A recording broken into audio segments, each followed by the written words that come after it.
Okay, yeah, it's on. Okay, perfect. Good afternoon, everyone. I hope all of you are doing well. Welcome to this second session on the new SENS guidelines, or SENS guidelines version 3. Before to start, and for your information, session 1 is already available on the SENS website in the training material section. And you should have received an email from Ochen with the link to watch the recording. So for those who were not present last week for session 1, we encourage you to watch this webinar. Also, to avoid disrupting the presentation and recording of the webinar, please put on mute your microphones and turn off your camera. Thank you. If you have questions or if you want some clarification, please feel comfortable to type your questions directly in the chat box, and we'll answer to all questions for all sessions during the Q&A session in session 6, mid-November. Regarding the agenda for today, first we will finish with the review of changes within the mosquito net coverage and wash module. Remember last week we had not enough time to finish. Then we'll see the new elements within the module based at the individual level. So in the anthropometry and health module, module 2 within module 3 anemia, and for IYCF module, which is now module number 4. Okay, we start with module 6 on the mosquito net coverage. The objective did not change between SENS V2 and SENS V3. The primary objectives are to determine the ownership of mosquito nets, all type, and LLINs in households. So LLIN stand for long-lasting insecticidal net. To determine the utilization of mosquito nets, again, whole types and LLINs, total population, children under 5 and pregnant women, and to determine the household coverage of indoor residual spraying in the last 6 months or 12 months. The only minor change between SENS V2 and SENS V3 concern the third objective here. In SENS V2, the question related to the indoor residual spraying or IRS was excluded if no IRS campaign was done in the last 6 months prior to the survey. Now this question is excluded only if no IRS campaign was done in the last 12 months prior to the survey. Anyway, the time frame when the ERS campaign would have occurred should be indicated on the questionnaire. The list of the indicators for the mosquito net module. As we have no change between SENS V2 and SENS V3 in the objective, we also have no change in the indicators. You have first the indicators related to mosquito net ownership, and then the indicators relating to mosquito net utilization. If an IRS was implemented within the past 6 months or 12 months, we also have the proportion of household covered by IRS in the last 12 months or 6 months. The main change between SENS V2 and SENS V3 for this module concerned the structure of the questionnaire. The structure of the questionnaire has been revised to be aligned with the use of the MDC method. Now the questionnaire starts with section TN1, which aims to collect details or general information about the household. We start with the first 4 questions about the composition of the household. TN2 provides information on the total number of household members. Then TN3, TN4, and TN5 provide information on the total number of person household, total number of children under 5, and total number of pregnant women who live in the household, but also who slept here last night.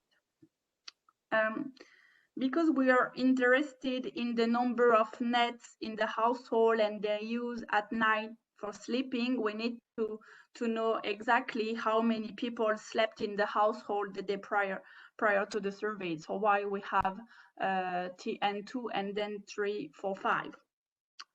Still in section TN1, then we have the question TN6 about the IRS campaign in the last 12 or 6 months. Did you have your house sprayed with insecticide in an indoor residual spray campaign in the past 6 or 12 months?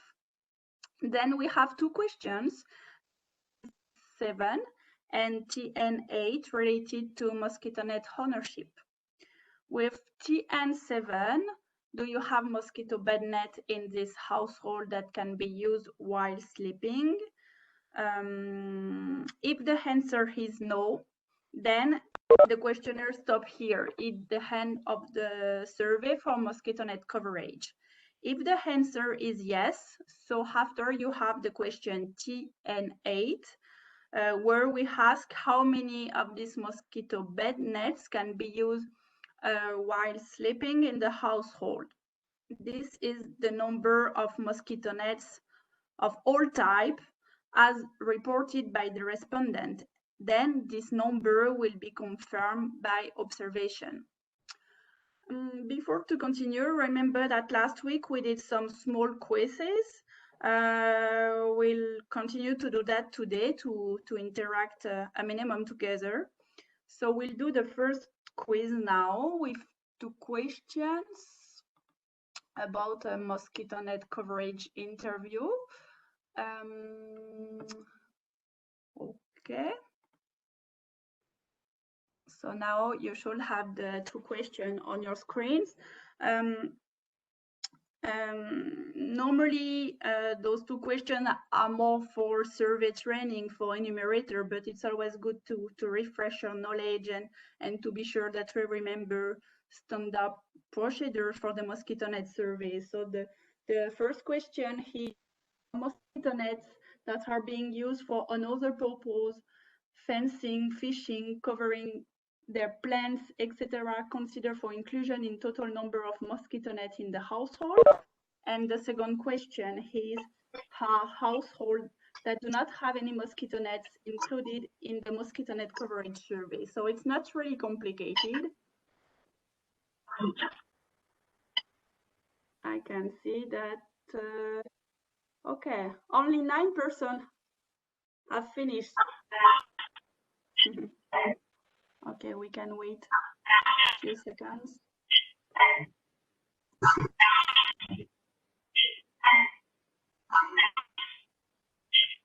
Okay, but I can see that it's correct for the majority of you. The answer for the first question is no, and the answer for the second question is yes. Okay. We continue now with the questionnaire. After section TN1, we are now in section TN2. Within this section, the interviewer will try to identify the type of mosquito net that he or she is able to observe in the house. For each mosquito bed net used and reported by the respondent, the interviewer should be able to observe it and to identify the brand by referring to the label. You have the picture, for example, with the label for the mosquito net. So if the respondent has indicated to TN8, remember TN8, how many of this mosquito bed net that can be used while sleeping does your household have? So if the respondent has indicated that they have 3 bed nets. Then for each of the 3 bed nets, the interviewer will record if he or she can observe it. It's the question TN9, can the bed net be observed? And if yes, he or she is able to observe the mosquito net. After that, he or she will try to identify the brand of the mosquito net and record it at the question TN10. If you look now at the list of the answer for TN10, the list of the brands for mosquito bed nets needs to be adapted to your context. It is necessary to remove from this list the brands not available in your context and to add those which are not currently part of it. So the list here contains all LLIN brand names recommended by WHO as of April 2016.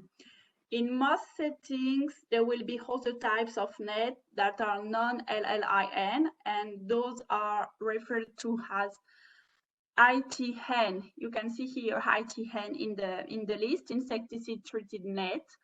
So here you can add the other types of net that are non-LLIN. Also, there is always the option other, which will allow to be record the brand name if it's not present in the list. The total number of LLINs in the household is automatically calculated in MDC surveys. But if after the survey, it is noted that some of these brand names represent LLIN in the section other, it will be necessary to combine those with the other LLIN identified. So for that, maybe you'll need some support for the analysis from the HQ or regional offices.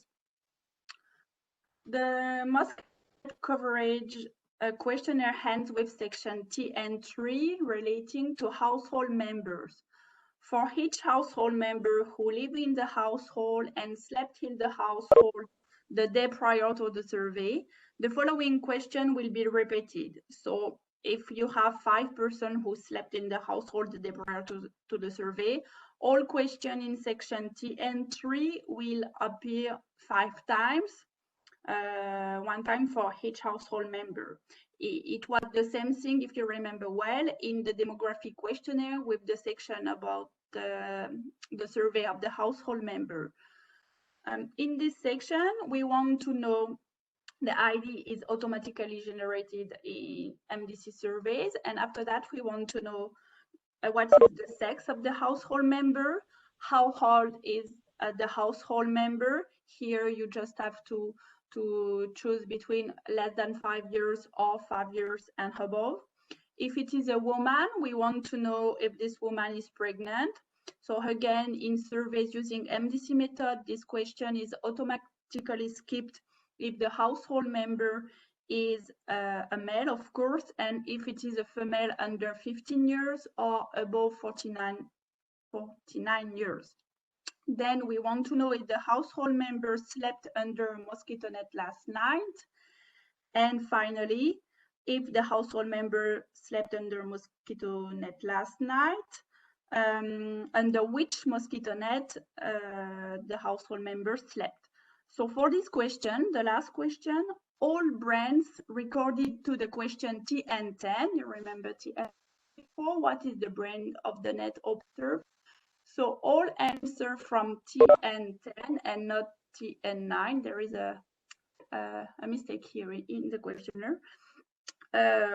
Will appear here in the answer. So that will be easier for the interviewer. He'll just have to click on the brand on which mosquito net the respondent is showing.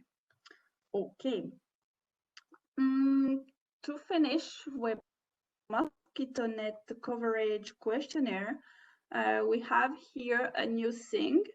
Now, 2 error messages will appear at the end of the mosquito net interview on the screen of the smartphone in case of differences between the total number of children under 5 reported in question TN4 and TN14. and between the total number of pregnant women reported in question TN5 and TN15. Here, the number for the question is not correct, sorry.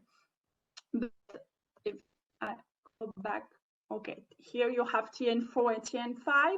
How many children under 5 live in the and slept here last night? So if, for example, you have 2 children under 5, after the household member, you should have twice the answer below 5 years. How old is the household member? So if you don't have the same number for TN for children, it's TN5 and TN14, you'll have an error message at the end of the interview, and same thing for pregnant women. So it's a really good thing for data quality. We avoid errors in the census of the household member and the use of Mosquito net by the household member. So which is good that the interviewer can directly correct the number in the questionnaire while he or she is still present in the household. And that's it for Mosquito net coverage. We continue with module 7 relating to water sanitation and hygiene, or WASH. We mentioned that the WASH module was completely revised to be aligned with the CAP surveys, the knowledge, attitude, and practice surveys conducted by UNHCR colleagues working in WASH. So now all of the questions for the household SENS survey are taken from the UNHCR WASH CAP. This to harmonize the surveys undertaken in refugee operations. It was not really logical to ask different questions and to calculate different indicators than those used by the WASH colleagues. But the SENS questionnaire is shorter than the one for the WASH CAP surveys. The WASH module provides only a few of the core indicators for monitoring WASH program at the household level, not at the individual level. So it should be used in conjunction always with the standard UNHCR WASH CAP. Here you have the objective for the WASH module. We have 2 primary objectives: to determine the population access to and use of water, sanitation, and hygiene facilities, and to determine the population access to soap. In SENS V2, the population access to soap was not evaluated. Also, the indicators for the first objectives are not exactly the same in SENS V2 and in SENS V3. We'll see this now with the next slide on indicators. So yes, the indicators are slightly different than those included in SENS V2. In particular, those related to water quality or to the use of a protected treated sources as main drinking water source. Now we have the proportion of household collecting drinking water from protected or treated sources, and the proportion of household with at least 10 liters per person drinking water storage capacity. In SENS V2, the indicators related to water quality were the proportion of households that use an improved drinking water source. So it's like the first one here. And the proportion of households that use a covered or narrow neck container for storing their drinking water. So it was not exactly the same for the second indicator related to water quality. For the indicators associated to the use of an adequate amount of water, there are also small differences between SENS V2 and SENS V3. In SENS V2, we calculated the proportion of households that use an adequate quantity of water per person per day, more than 20 liters per person per day, between 15 and 20 liters per person per day, or less than 15 liters per person per day, if you remember well. And now in SENS V3, the indicators relating to the quantity of water are more complex. Now we have the average number of liters per person per day of domestic water collected at household level from protected sources with containers of any type, and the same indicator, but only for protected containers, and the proportion of households that use more than 20 liters per person per day, between 15 and 20 liters per person per day, or less than 15 liters per person per day of domestic water collected from protected or treated sources with protected containers only. So it's a little bit more complex now for those indicators in SENS v3. In SENS v2, if you remember well, we had also the indicators related to satisfaction with water supply and to safe excreta disposal for all household members and for children under 3 years old. So those indicators, those 3 indicators, were replaced by the proportion of household reporting defecating in a toilet and the proportion of household with access to soap. We'll see with the questionnaire that now there is no need to assess if the sanitation facility, the toilet used by the household is defined as improved or unimproved. We'll see this just after. The WASH questionnaire is divided into 2 sections. The first section, WS1, is for whole interview questions, while the second section, WS2, is for whole observation questions. So for the first section, WS1, interview questions, we start with the total number of household members and not numbers. What is the total number of household members?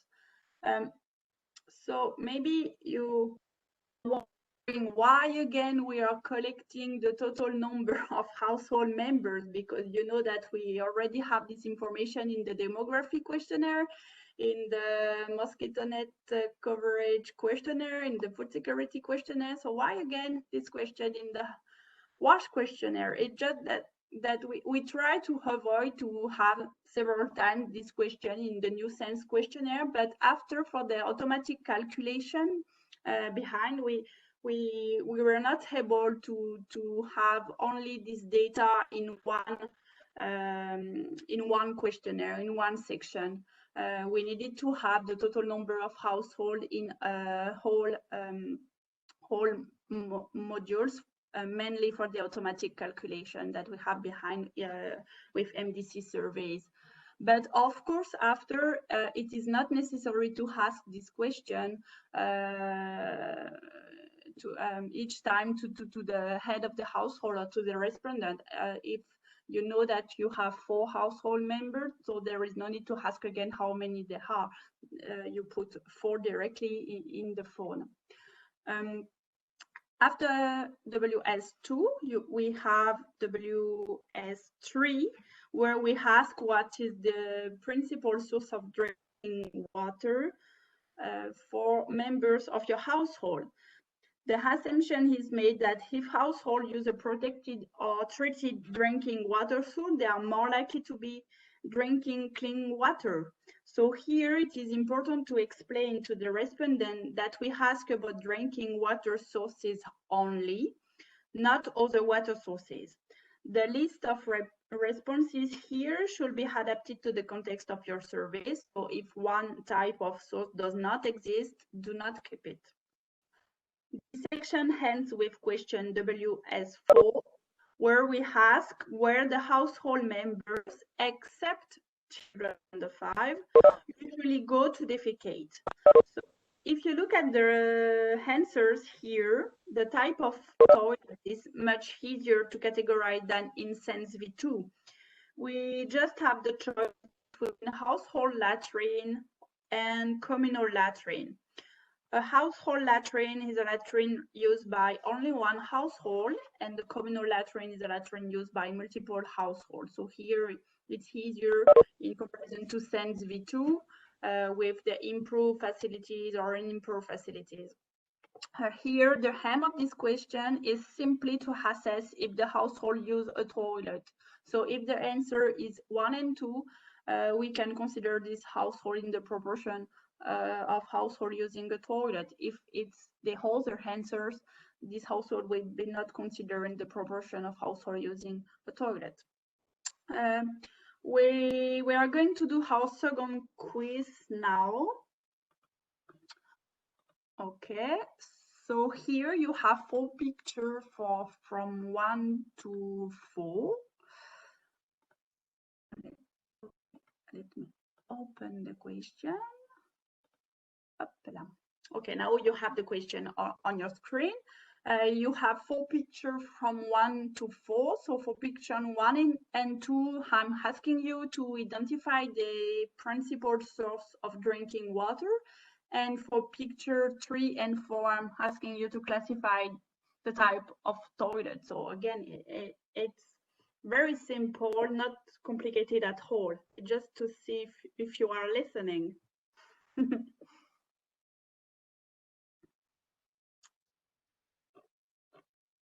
So maybe 1 minute is too short now.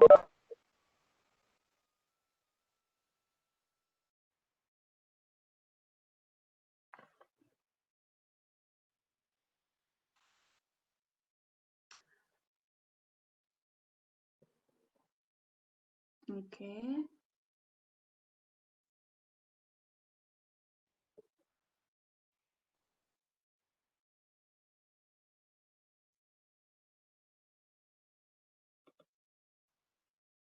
Okay, it was not finished for some of you, but I can see that everybody the right answer for picture 1, public tapes and pipe. For question 2, Okay. For question 2, okay, I have some wrong answer. For picture 2, it was unprotected and well. Then for picture 3, it's a household latrine, and for picture it was a communal latrine, so it was not complicated here. And we continue with the questionnaire, and now section WS2, which is the WASH observation question section. The first question here concerns access to soap. The interviewer will ask the respondent to show him or her the soap that they use in the household.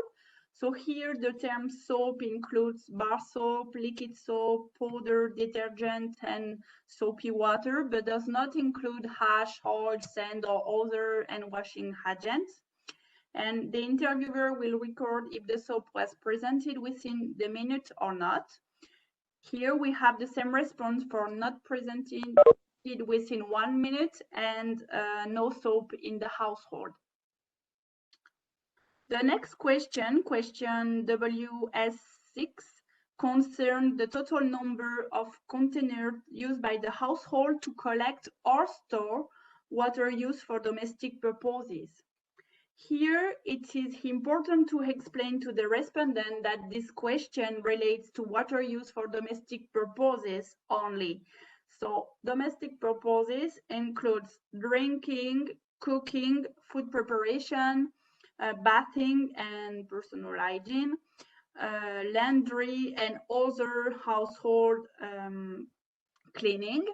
But the water used for animal or brick making or other industry or agriculture, gardening, this should be excluded, okay, because it's non-domestic. The containers should be recorded 1 by 1 and checked to be sure to not include broken, leaking or non-functional containers. If the survey household did not collect water the day prior to the survey or borrowed water containers to collect water yesterday, the day prior to the survey, and that the containers are not in the household at the time of the survey, that household should be skipped and not replaced. The interviewer will record 0 for the number of containers, and it is the end of the WASH survey. It is the end for this questionnaire. If the household have, for example, 4 containers, after you have the next question that you can see here, and it is again a loop. So if, for example, you have 4 containers, for each container, all these questions will be repeated. We want to know what is the type of container, if it is a jerry can or bucket or basin, etc. Then what is the volume of the container in liter? So for this question, the interviewer will estimate the amount of liter the container can hold to the nearest 0.5 liter. And also we want to know, WS9, if the container is covered, because a container that is covered is considered to be protected. Open containers with no lid are more likely to be contaminated. And the last question, WS10, concerns the number of journeys made with the container for the collection of water for domestic purposes the day prior to the survey. So this includes all water collected morning, afternoon, and evening. If the household did not fill the container the day prior to the survey, the interviewer will enter 0 journey. In survey using MDC methods, the drinking water storage capacity, but also the number of liters per person per day of water used for domestic purposes and collected from protected sources with container of any type, but also with protected containers, are automatically calculated. So for the analysis phase, it's very simple. You will just have to use the command means and frequencies in HappyInfo to fill in the result table and obtain the WASH indicator. So this is wonderful. Okay, let's play again. Now I'm sure you know what will be my question. Now I would like that you estimate the amount in liter that each container can hold. Okay, now you have the questions. Can hold for the 3 containers here in picture 1, 2, and 3. So this kind of exercise should be done during a survey training to be sure that the enumerators will estimate accurately the capacity of the container. Idem for the main source of drinking water, the previous question. You should also do the same exercises during your survey training to be sure to have high quality data at the end for WASH indicators.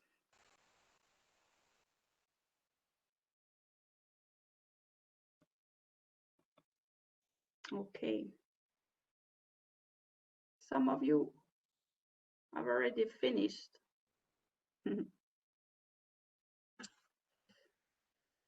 Okay, 5 seconds again.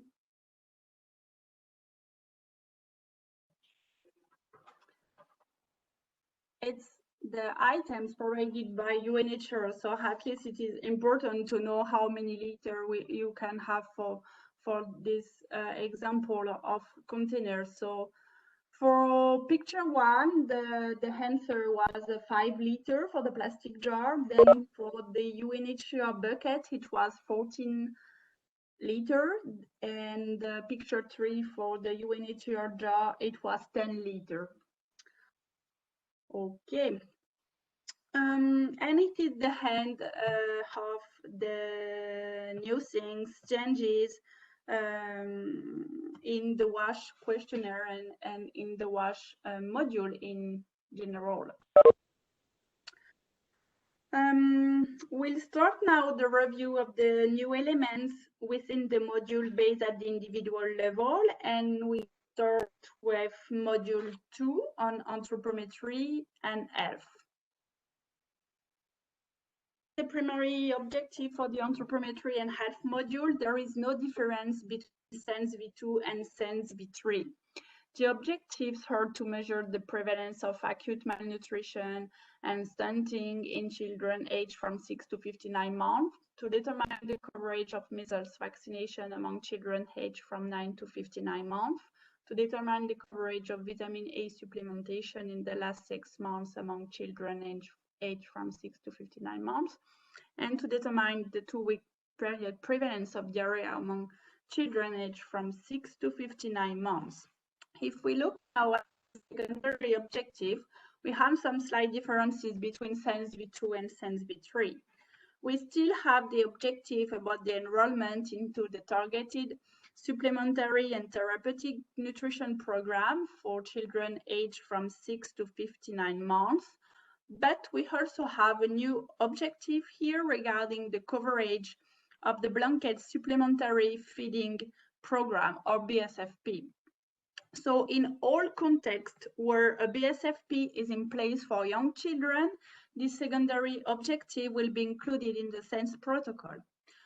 Another secondary objective not present in SENS V2 is the one on the coverage of deworming with mebendazole or albendazole in the past 6 months among children, usually from 12 to 59 months, but that can be another target group depending on the context.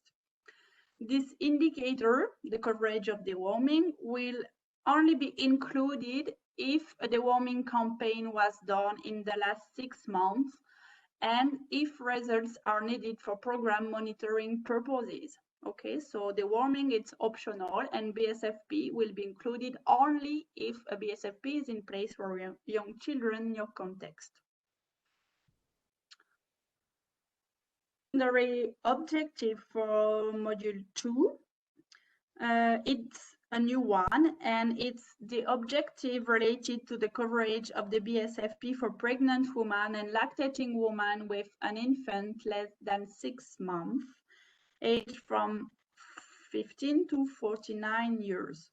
So this indicator will be included in all contexts where BSFP is in place for pregnant and lactating women with an infant less than 6 months.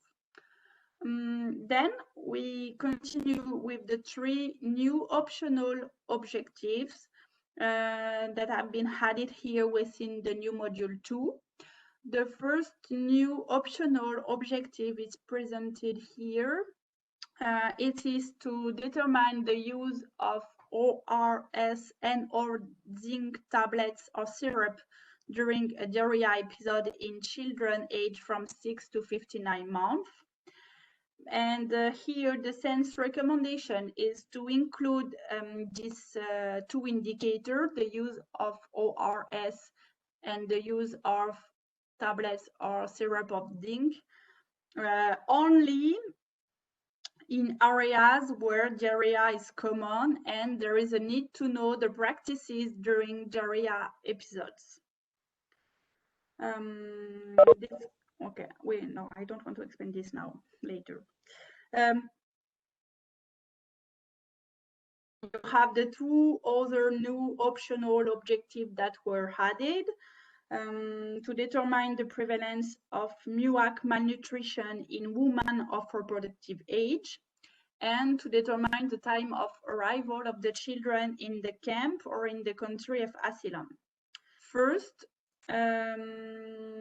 Firstly, the objective to determine the prevalence of MUAC malnutrition in women will be included only if results are needed for a baseline assessment or for program monitoring purposes.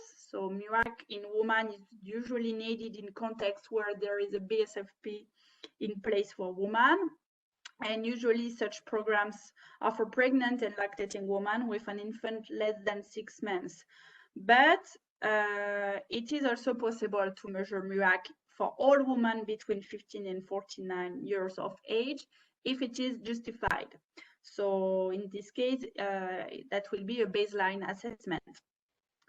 Regarding the objective on the time of arrival of the children in the camp or in the country of asylum, like in section DM4 in the demographic questionnaire, if you remember well last week, it will be included only if the survey is being carried out in settings with recent or new influxes of refugees, and there is a suspicion on different nutritional status among these new refugees. After the indicator, some indicators can be disaggregated by time of arrival. We'll see this just after. We'll look at the indicator that we'll be able to have with the data for children aged from 6 to 59 months, and after that we'll see the indicator for women of childbearing age. Firstly, we have the indicators relating to the sample size. Here, nothing new. We have the total number of children aged from 6 to 59 months surveyed and the non-response rate for children.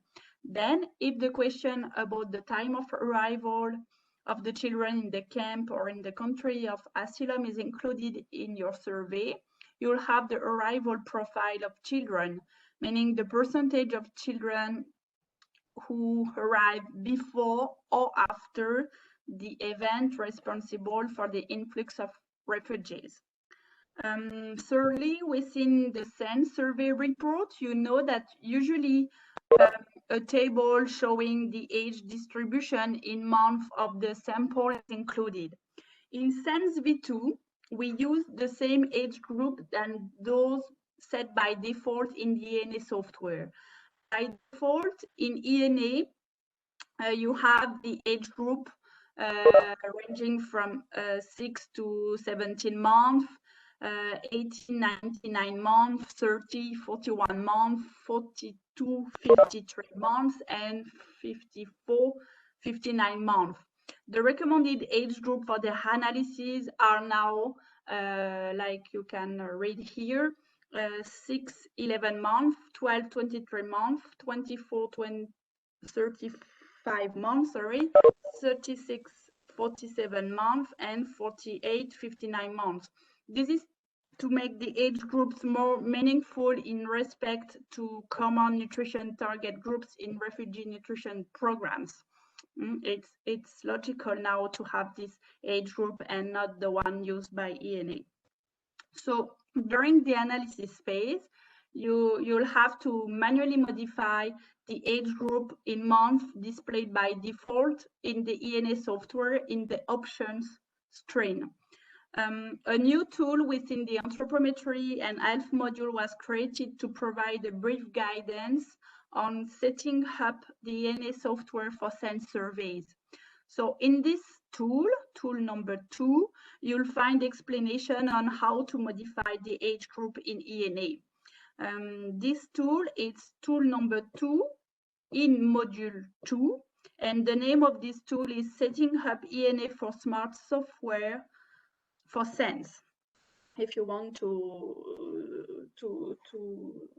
if you are looking for some guidance for that, or how to modify the age group in ENA. We deal with the indicator for children aged from 6 to 59 months. After the age distribution, we have the sex distribution, disaggregated by age group, of course, using the new age groups, and we have the sex ratio. After that, nothing new. We have the prevalence of global acute malnutrition, moderate acute malnutrition, and severe acute malnutrition. And usually these prevalence are also disaggregated by sex and age groups. Then we have the prevalence for edema and the prevalence of malnutrition according to MUAC and edema, also disaggregated by sex and by age groups.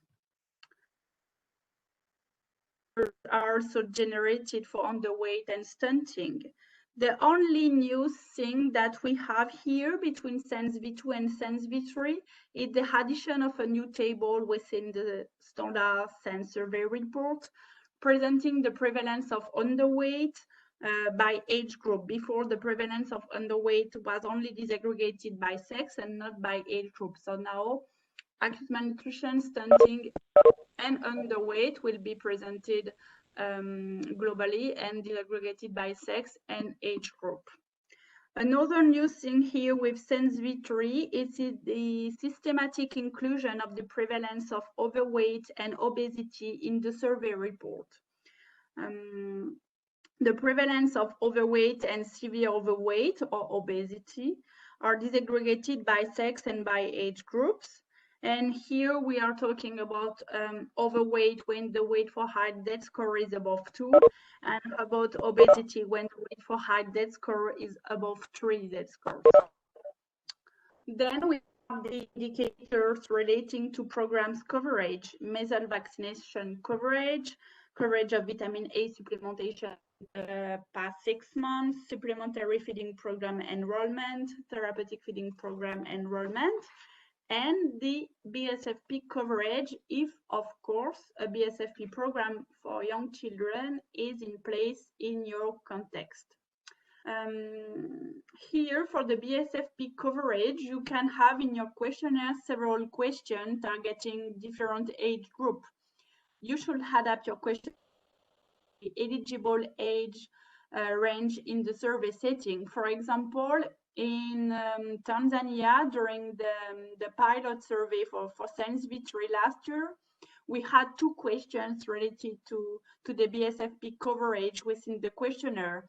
3 questions with women, but for children 2 questions, because children aged from 6 to 23 months were receiving CSB++, and children aged from 24 to 59 months were receiving a sachet of MNPs. So we had 2 questions and we had 2 results regarding the BSFP coverage. So this is possible if it is also the same thing in your context. To finish with the indicators related, the indicator for children, we have here the indicators for the prevalence of diarrhea, relating to the prevalence of diarrhea. In SENS V3, in addition to the 2-week period prevalence of diarrhea, you have 2 new indicators related to the common practices used during an episode of diarrhea, which are the use of ORS during an episode of diarrhea and the use of zinc tablets or syrup during an episode of diarrhea. But be careful with the interpretation of the result for these 2 new indicators, because they will only concern children who had diarrhea in the last 2 weeks. So we will normally have at the end a small sample size for these 2 indicators, and therefore relatively low precision. So this optional question should only be included in areas where diarrhea is common and there is a need to know the practices during diarrhea episodes. Finally, if included in the survey, we'll also have the coverage of deworming with mebendazole and oral albendazole in the last 6 months among children aged from 12 to 59 months or among another context-specific target age group. Let's continue with the indicator for women aged from 15 to 49 years. In the standard SENS report, the results section for women should begin with a table presenting the SENS of women according to their physiological status. We'll have the women who are non-pregnant and non-lactating, the percent of women who are pregnant, the percent of women who are lactating with a child under 6 months, and the percent of women with a lactating child, this time who are lactating with a child, this time over 6 months. And the average age in years for all women will also be presented. In SENS V2, only the percentage of pregnant women and the percentage of non-pregnant women were reported in the final SENS report. Then, like for children, we have the BSFP coverage, if applicable to your survey context. So the target group should be specified. Very often it is for pregnant and lactating women with an infant less than 6 months. We also have the indicators related to claims of MUAC malnutrition, but depending on the context, the indicator presented in the final SENS report may differ because one, it depends on the target group for MUAC measurement. The MUAC will be measured for all women regardless their physiological status, or in your survey, only women targeted by the BSFP were measured. Two, it also depends on the MUAC cutoff values and categories we use to classify the nutritional status of women. For example, do we want to know the percentage of women with a MUAC below 230 millimeters or below 210 millimeters? Both. It depends on the country, the programs in place. So to determine the MUAC cutoff, usually you should refer to the national CMAM protocol to determine if that will be 230, 210, or another MUAC cutoff values, and to be sure that you have nutrition program after for those women. So the measurement of MUAC remains optional, and this indicator will be included only if reserved for a baseline assessment, if you are going to take the measure for whole woman, or for monitoring purposes, for example, if you have a BSFP in place for women. Okay, we are done with the indicators. So now I'm going to present the two new variables which were added within the child questionnaire for anthropometry. In fact, these two new variables are from the SMART methodology. It is the variable name clause and the variable name measure. So for those who have already conducted a SMART survey, maybe you have already used these two variable, but before SENS V3, it was not systematically included in all SENS surveys. So we start with the variable clause, which is an optional variable. You can see that the variable name is in green, so you know now the color code. It is optional. And this variable will be added to the SENS questionnaire to assess whether children were measured with or without clause. So this optional variable should only be added in contexts where the majority of the survey population refused to remove clause for children during weighing. You know that the standard protocol for weighing is without clause. Children should be entirely naked, but be careful, because if it is just a light on the wear, this does not count as clause. So if you include this question in your survey, then during the analysis phase, ENA will automatically subtract the average weight of the clause from the weight of children measured with their clause on. So for that, again, you'll have to go to the options screen of ENA.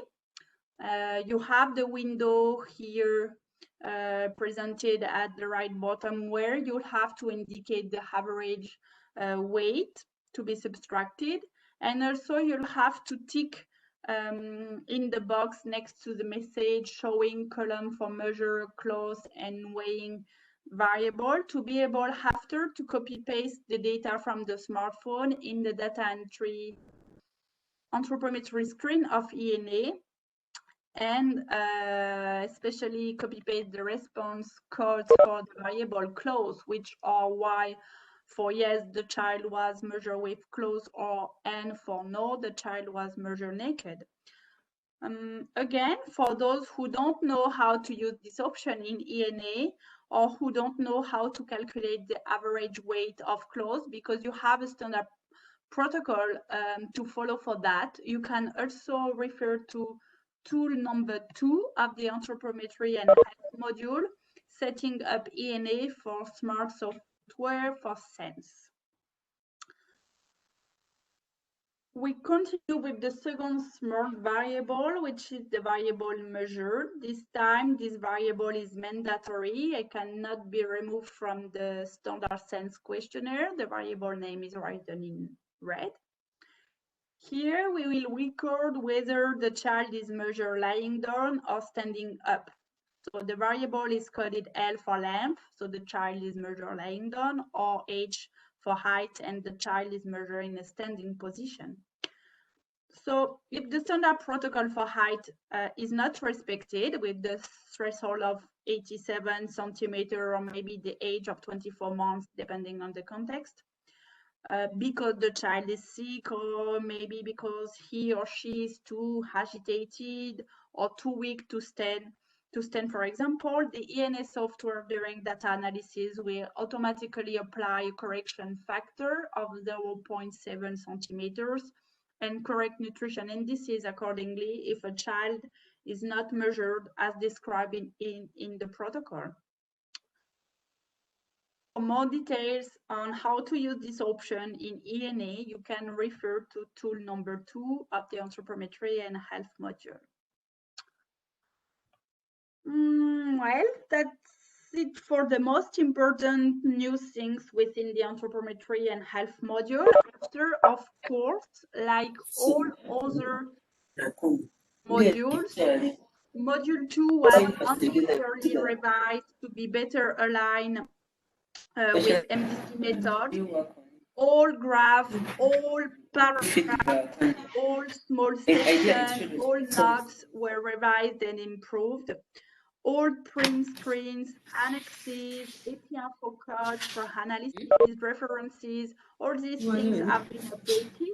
And all things that was obsolete, for example, references to the NCHS standards were Sorry, Fanny. Josephine, can you mute yourself?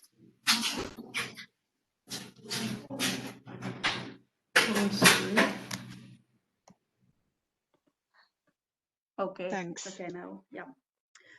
Okay, so if you want to see how hard the new SENS module now, how the modules were revised, you can download them from the SENS website. So we continue with the changes made within module 3 for anemia. If we look at the, oops, sorry, it's not there, up. If we look at the objective, there is no difference between SENS V2 and SENS V3. The objective, how to measure the prevalence of anemia in children aged from 6 to 59 months and in women of reproductive age, non-pregnant, of course, and to determine enrollment into antenatal care clinic and coverage of iron folic acid supplementation in pregnant women. Change either with the indicators, whether for children or for women. So we continue with the next slide, which is about one of the most important change for this module, sampling for anemia. So we start here with the sampling for anemia children aged from 6 to 59 months, and we'll see for women just after.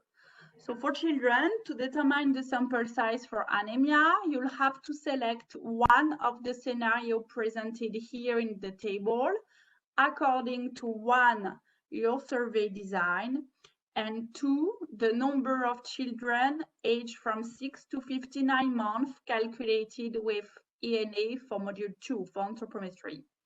So let's read the table together. We start with the first column related to survey design. So here you choose cluster sampling or simple or systematic random sampling, depending on the design of your survey. Then, depending on the selected survey design, you have 2 scenarios, 1 and 2 for cluster sampling and 3 for simple or systematic random sampling.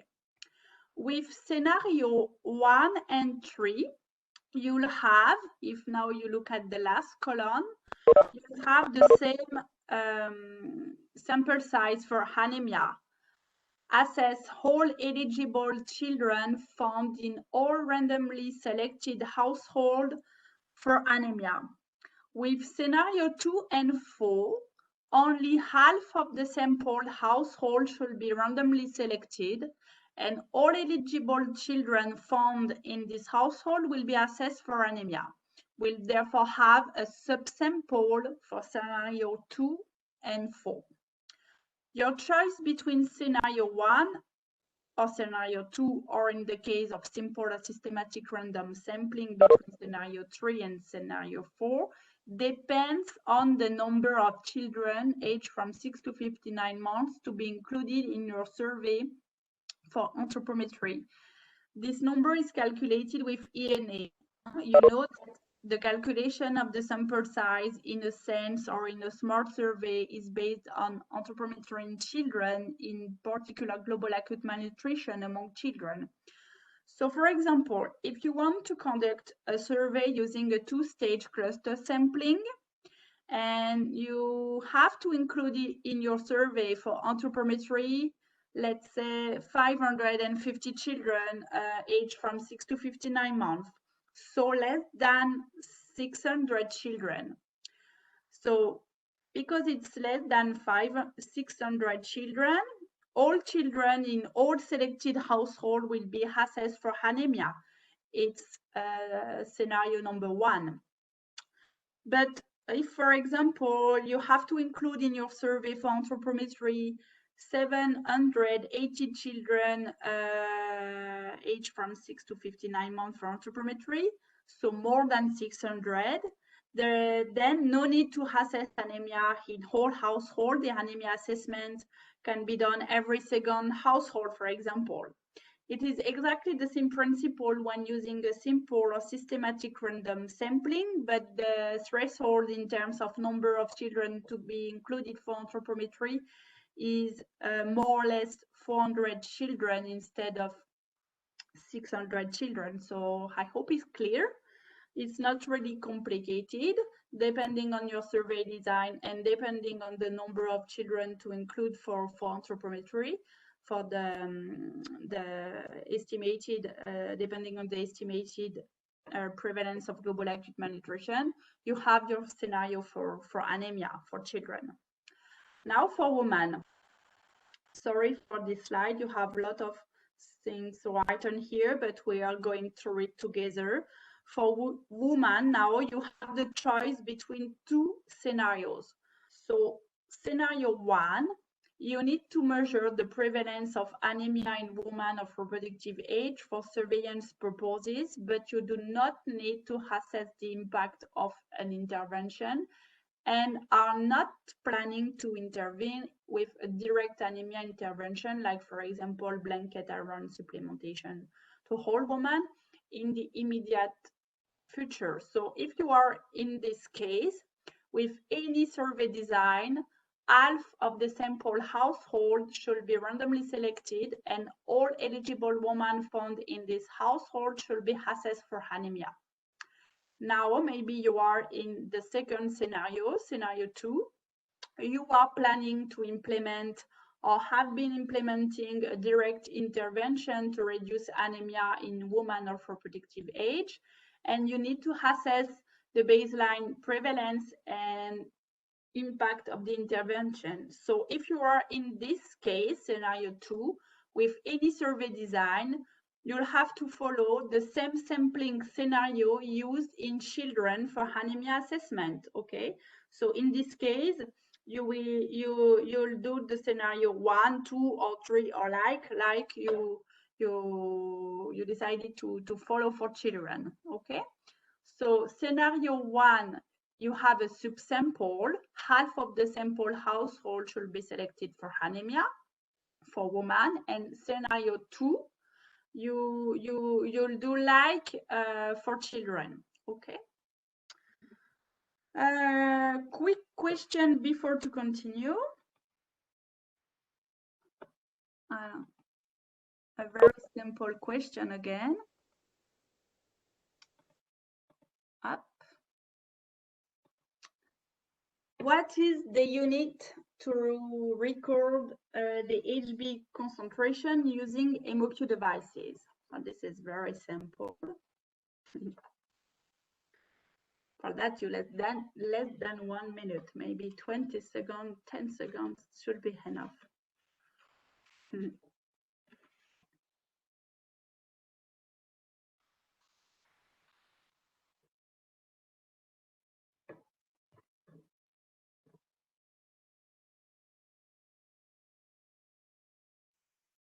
Okay. I can see that it's not started for 20 persons, no less than that now. But I don't want to spend a lot of time just for this question because it's very simple.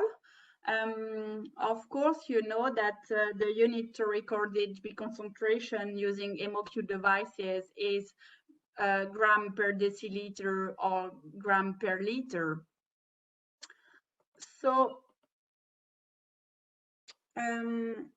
two new things to finish with module 2 anemia that have been included in the SENS questionnaire. Before to record the HB concentration for children or for women, now the team leader will be asked to specify the unit of measurement, the MOQ devices used by the team, only if different MOQ devices are used by the survey teams. For example, you have 6 teams and 3 teams use an MOQ devices in gram per deciliter and 3 teams use an MOQ devices in gram per liter. So if you are in this situation, you'll have this question about the unit, and the team leader will choose between gram per deciliter or gram per liter before to record the HB concentration. This question, where the variable name is HB unit, is of course optional. So if all teams are using a device in gram per deciliter or in gram per liter, there is no need to include HB unit in your questionnaire. But just in survey using MDC methods, the HB concentration in gram per liter will be automatically converted in the final database. So the variable HB unit is not used during the analysis. Secondly, I'm sure you know that at elevation above 1,000 meters, HB concentration increase.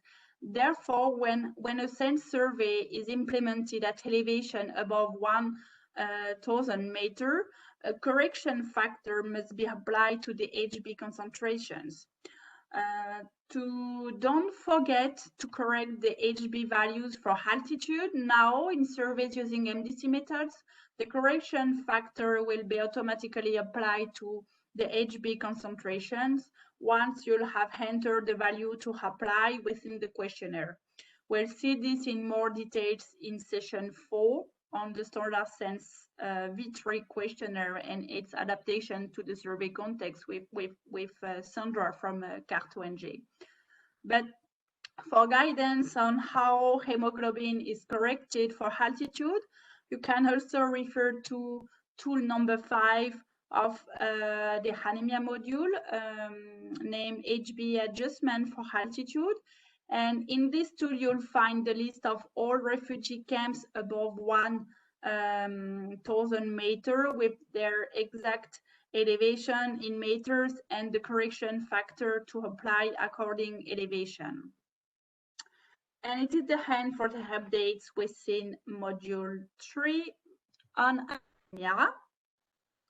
To finish with the SENS V3 updates within the SENS modules, we are going to see now what are the most important changes made in the IYCF module, which is now module number 4. The objective for this module, no change between SENS V2 and SENS V3.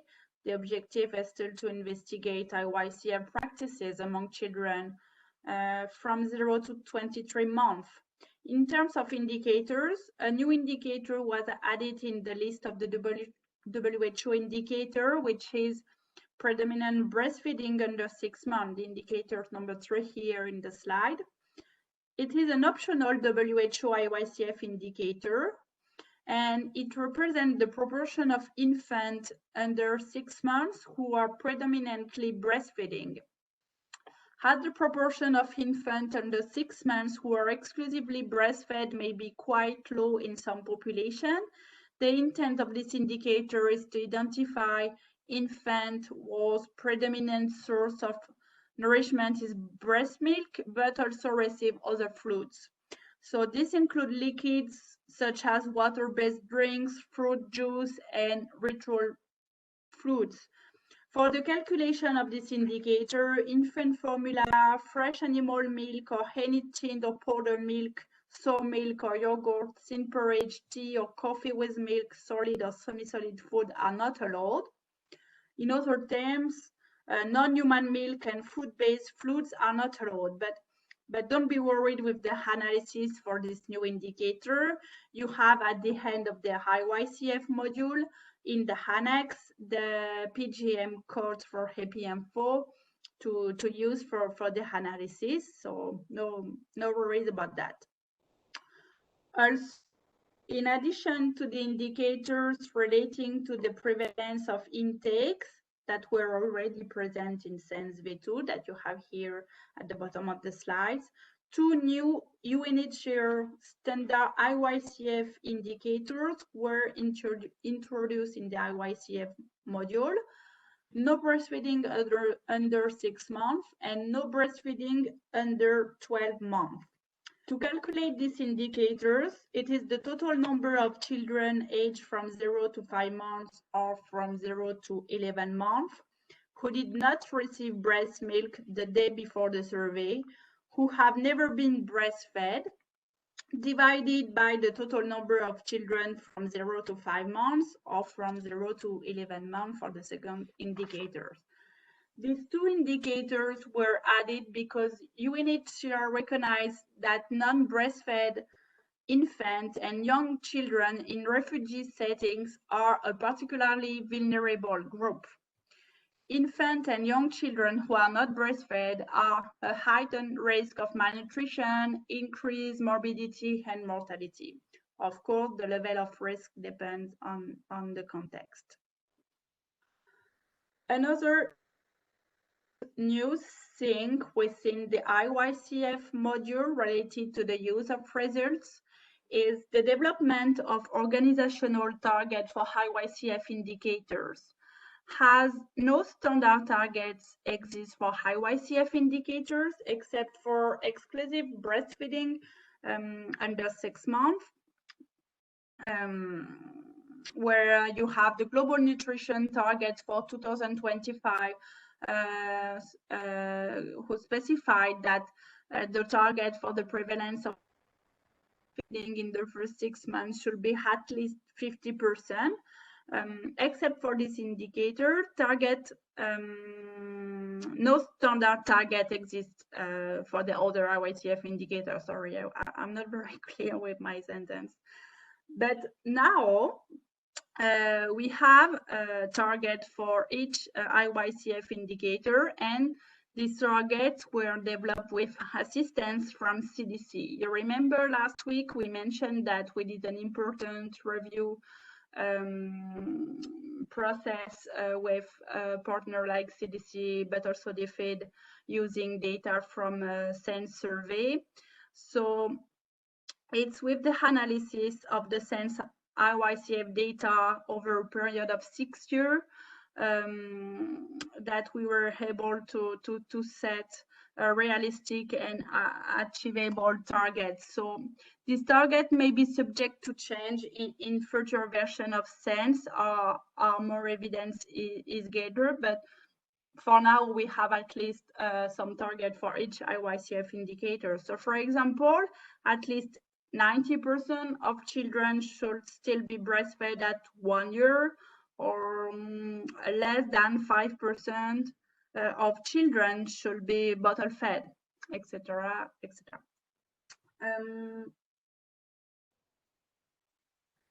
As you know, IYCF results collected within a SENS survey should be interpreted with caution. When IYCF indicators are collected in SENS survey based on global acute malnutrition in children aged from 6 to 59 months, it is not feasible to achieve a large N of sample size for some of the indicators to be estimated as precisely as desired, especially for indicators covering a very narrow age range. For example, you have continued breastfeeding at 2 years, which is only for children from 20 to 23 months.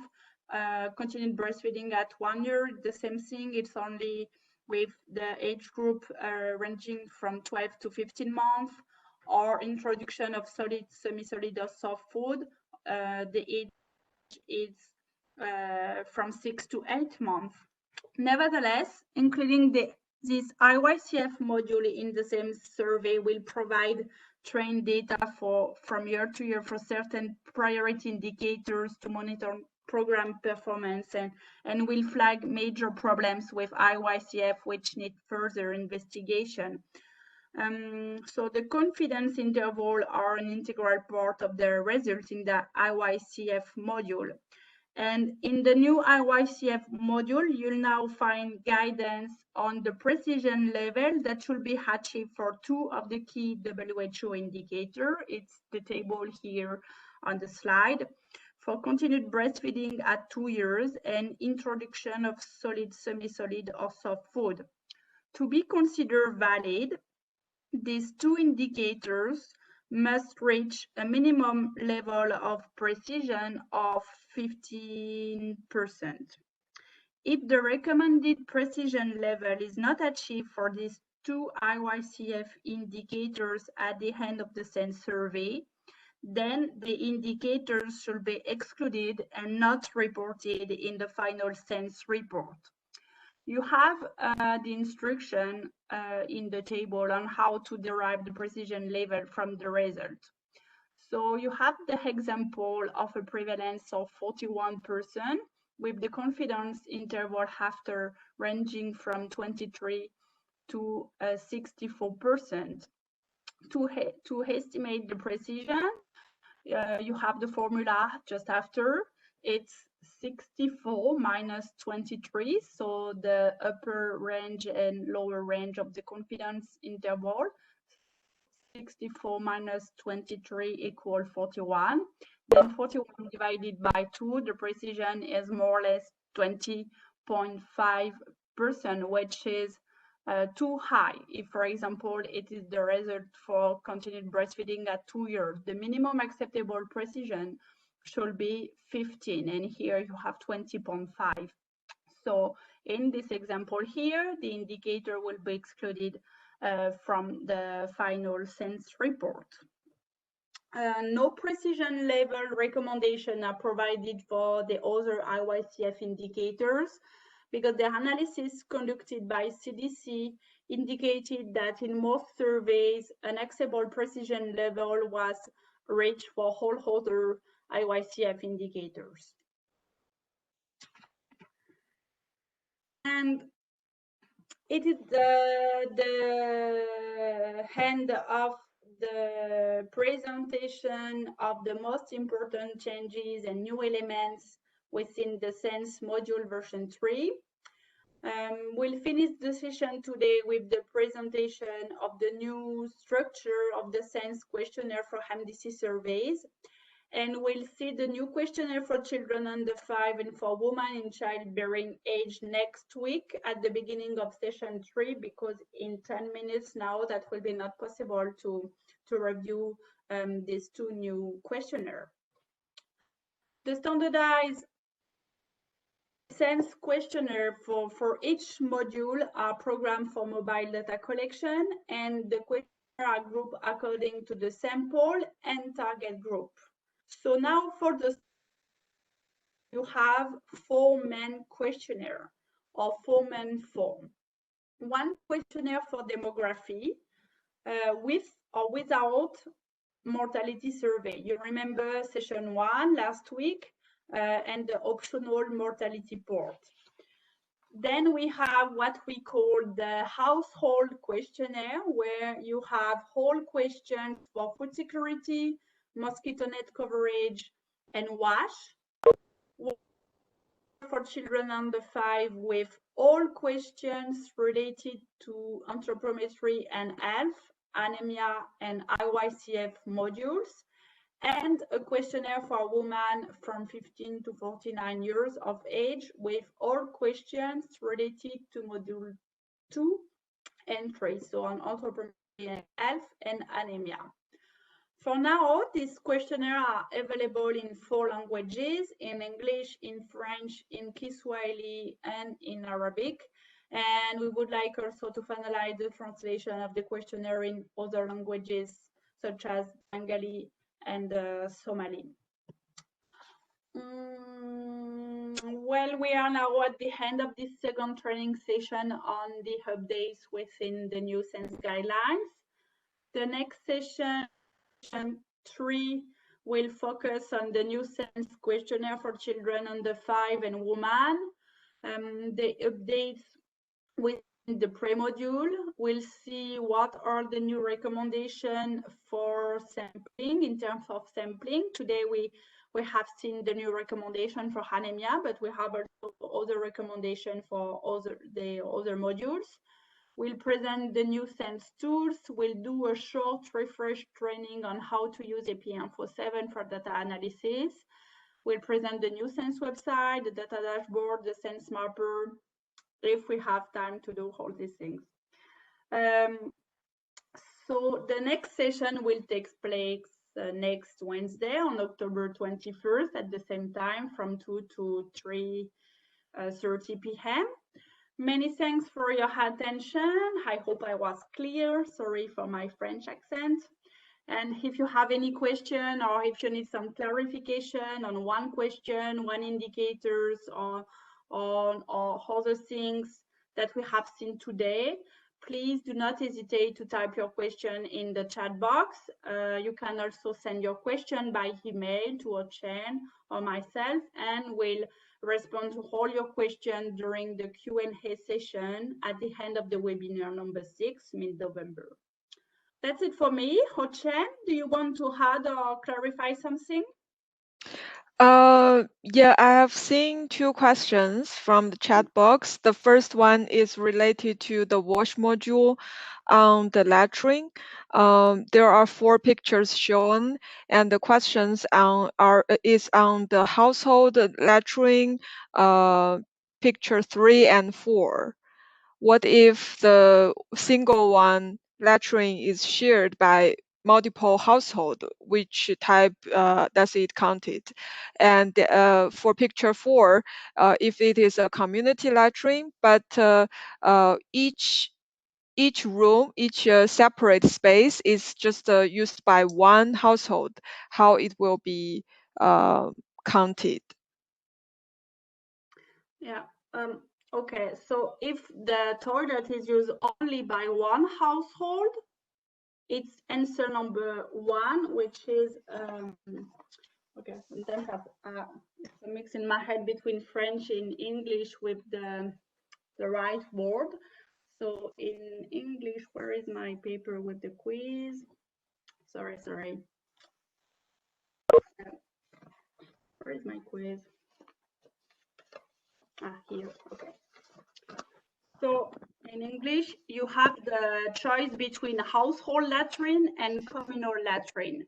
So in the definition from the WASH CAP manual, a household latrine is a latrine used only by one household, and a communal latrine is a latrine used by more than one household, so 2 or more. So that can be a communal latrine, but after, if it's a communal latrine with several toilets and only one household have access to one toilet, that should be recorded under answer 1, which is household latrine and not a communal latrine, because it's the toilet only for this household. But after, for the analysis, it's not really important, because for the analysis, the indicator is the proportion of household using a toilet.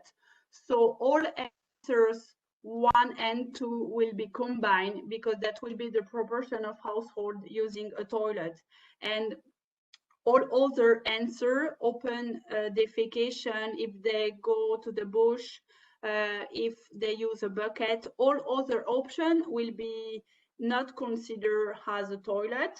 So those household will be not included in the proportion of household using a toilet. So I hope I'm clear.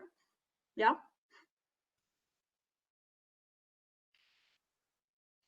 Yeah, at least clear for me. And maybe just when others can respond in the chat box, there is another question on the women MUAC.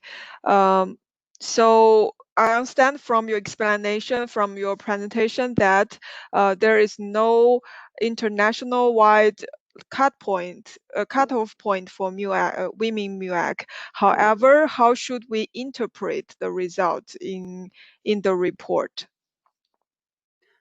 But after that depends if there is first a nutrition program dedicated for malnourished women, and if you have a program after you are going to use the same values for the different categories.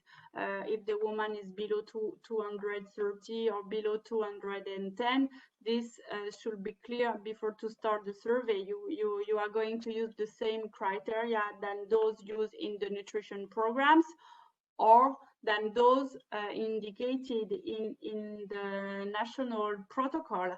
After, if there is no cutoff in the national protocol or no program for women in your area, but you want to collect the MUAC for all women because you are worried about their nutrition situation, after we can have a discussion with the technical team and see what is the most appropriate cutoff to use in your context. Because yes, there is no international cutoff for women. Sometimes you can have even 180 millimeters for severe malnourished women. So yeah, we should discuss this during the elaboration of the survey protocol. The HQ, the regional offices, the technical team should have discussion about that.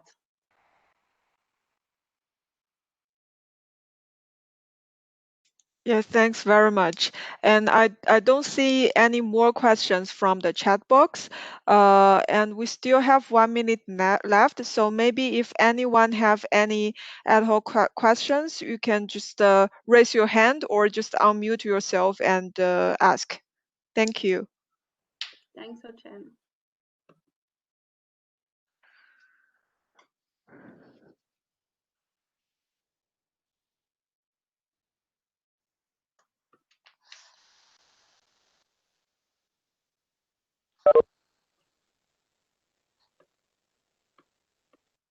If not, maybe we will call it today. Okay.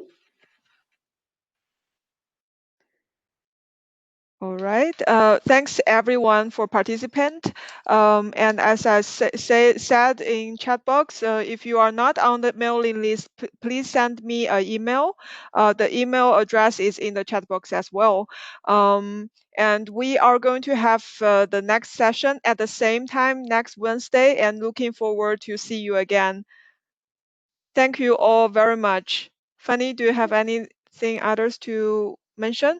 No, thank you everyone, and I'll see you next week. Thank you. Bye-bye. Bye.